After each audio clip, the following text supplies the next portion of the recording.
Hi guys, and just a quick reminder, if you aren't in the 50.9% of people who aren't subscribed, good on you, keep up the work. But if you are, I would be very appreciative if you could click that subscribe button. And another reminder, we now have a Discord, pretty epic if I may say so myself. Click the link in the description to join, and I hope you enjoyed this pretty juicy and historic video. So for a long time, the nation of Korea has existed, whether it was with a lot of help from China, or how it is now.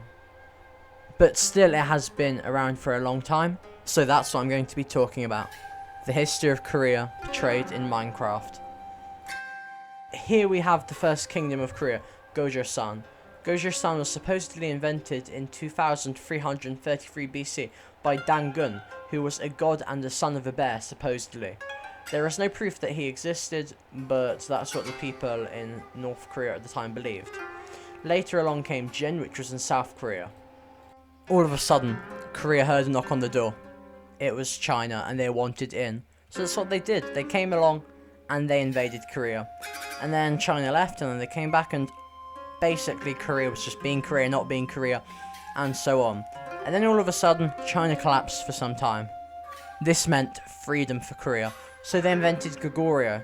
But then soon after, they got another knock on the door. Who could that be? Oh look, it's Yamato. Yay! And that's southern Japan. They decided, let's help all of south of Korea to become free. And then the Three Kingdoms period happened. Yamato made 3 states in South Korea. Sorry if I butcher these names. Bakje, Silla, and Gaya. Silla was able to become friends with China and take over Bakje and Gaya, and later ended up uniting all of Korea. After this, they have a golden age where not a lot of fighting happens, everyone's just vibing.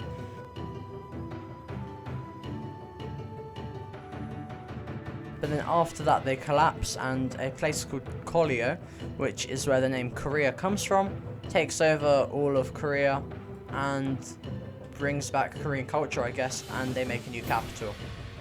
Then Goryeo experiences a gold age and establishes many modern Korean traditions we have today.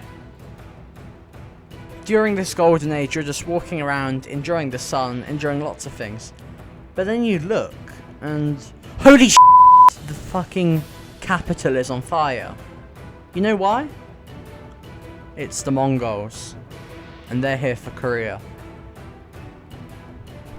Oh yeah, and do you remember Japan, yeah? Oh, the Mongols decided to f*** them up a bit, and now they're angry at you. And while you're having a bit of trouble because Japan's angry at you, guess who also wants you? China. And China invades you, but you're fine because you break away and make the Choesong dynasty, which has deep roots with China. And then during the Choesong dynasty, everything gets relatively peaceful for the next 500 years, which is pretty good. Japan decides to leave you alone, China decides to be your friend, and it's all good until 1871. And then the year 1871 is here. You're just in your palace, vibing, doing stuff, and then you go outside. Whoa, it's a pretty big boat. And whoa, they have guns. And whoa, they want our stuff in return for their stuff. You finally open up to them and find out that the rest of the Asian countries have also done the same. It's America. And for some reason, they call you Korea, even though the last time you resembled a name anything like that was a few hundred years ago. Soon after Korea has to try and get rid of America from trying to sell them loads of stuff, Japan decides, we should invade one of their islands, yay, so they do that. Korea then gets annoyed at Japan for invading one of their islands, so they kick out Japanese businesses.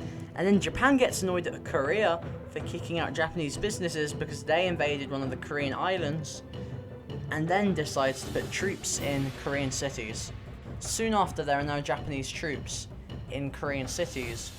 The Korean peasants start to revolt against Korea.